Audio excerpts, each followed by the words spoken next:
it's always good to just stop so then we focus back on our fundamentals and just reevaluate what we did in the first 2 games and see what we did good and bad and just try to make strides to become a better football team for the next 10, 11 games. We were asking Ben about it a little bit, but playing against a Pac-12 team and stuff like that, does that bring a little bit more, motivation for you guys when we play against teams like this? Yeah, it does because a lot of people obviously think Mountain West isn't as strong as the other conferences out there, so that's how we gain our respect. I feel like we step up to the challenge well in the past, and you see the history of Boise State. We've done a great job stepping up to the challenge when we play a Pac-12 team, but we got to continue to bring that mindset whenever we play any Pac-12 team. What do you see from this one in particular? What do you see from Boise State? They're a good team. They just had their first win. They took that 10-game losing streak off their shoulders. Obviously, I think they're hungry to get another win, and they have our number right now anyway. So we got to go in there playing like we're the underdogs and go in there and get our W. Is that a big deal? Ben mentioned it too. I mean, I guess the coaches you guys are aware, I guess, of the history with them, and obviously the bowl game. I know the coaches and players from both sides are almost all different, but that probably was a bad taste in the mouth in that game.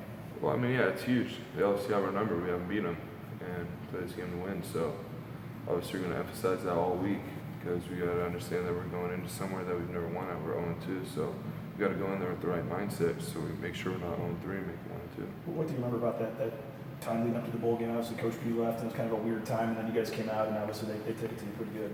So I don't remember much because that was my first freshman. I didn't play much, but just the atmosphere wasn't right. Our mindset wasn't right. Just with the coach leaving and just some things happening off the field while we were up there in Hawaii. Just didn't seem right. The team wasn't focused, and it showed on the field. What do you see out of Oregon State? What are the greatest challenges in trying to block them? They're a little different from what we've played so far this year. They're big. Their D-line are big. They got good motors. They got a good scheme. They got some really good personnel. Obviously, they're playing a similar defense with the coaching staff from last year from Utah State, D coordinators there. So we don't know what to expect from them. It's still early in the season, so they could throw a lot of things at us.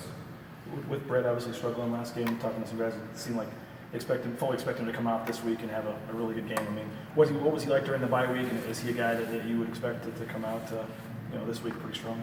Yeah, knowing Brett, for all I've known him, I have no doubt that he's going to bounce back perfectly fine. I think I got asked this question about Grant a couple years ago after Air Force, and I said he's going to be just fine. We're going to stick with our quarterback. And thankfully our defense was able to bail us out last week. But yeah, Brett was focused all week. Took it upon himself to get better all week, and I know he's probably up there studying right now. So no doubt in my mind that Brett's going to bounce back perfectly fine. Not sure if it's possible from last season, but do you notice an increase in Jeremy's physicality when he's running the football this season? Yeah, I was real proud of him in the fourth quarter last game. He just took it upon himself that he's not going to get tackled, but it's going to take more than one person to tackle him. And we've preached as a whole entire team that we want to be the most physical team out there. And I think, yeah, he's come a long way from even just last season, and he has a lot more to show this year. Just 2 games in, how do you think your group's done so far? We haven't played to our standard, I don't think. I think we need to emphasize a lot more on the physicality. We got to pay attention just to like smaller details where you can, you watch it in film after the game, and it's just like something just a little bit here, a little bit there. But as a whole entire O-line, I think we just got to play more physical and make sure, especially not let Brett get touched as much. I feel like we've let him get hit more often than we wanted. What does playing more physical mean? What do you want out of the team to be more physical? When you watch a run play, you see the other side of the line getting moved. You see people on their backs. It's just having that physical mentality. It's just having that nasty mentality that you're going to move this man from his spot to the other spot. Sam obviously playing close to home this week. You've gone against him in practice quite a bit. What impresses you most about what he's brought to the table for you guys? Well, Sam has one of the greatest motors of a player I've ever gone against. I've seen a lot of players, seen a lot of people in college, and played against them. But Sam just has heart, more heart than anybody I've ever seen. And I'm happy for him. He gets to go out there and play in front of his home crowd, and it'll be good for him. Jeremy Nichols said the exact same thing about the motor. So when you say motor, how do you define that? Is there anything that you remember that just really stands out? Yeah, it just doesn't matter if it's play 1 or play 10 on drive. He's going to give you the same exact effort. If anything, when he gets to those, when he gets to play 8 and 9, he keeps going harder. It's even harder than when he was going to play 1. I mean, he just has that drive. He's made it up in his mind. That's how he's going to play as a football player. And if he lacks physical strength or physical athletic ability, he's going to make it up with his motor. I know teams change from year to year, but that wasn't Oregon State team that was 2-10 last year. They're 1-1 right now, but haven't beaten an FBS team. Is this a team that you think is better than what the numbers or what things might indicate? Yeah, as we look at it, they're just 1-1 this season. They have a win.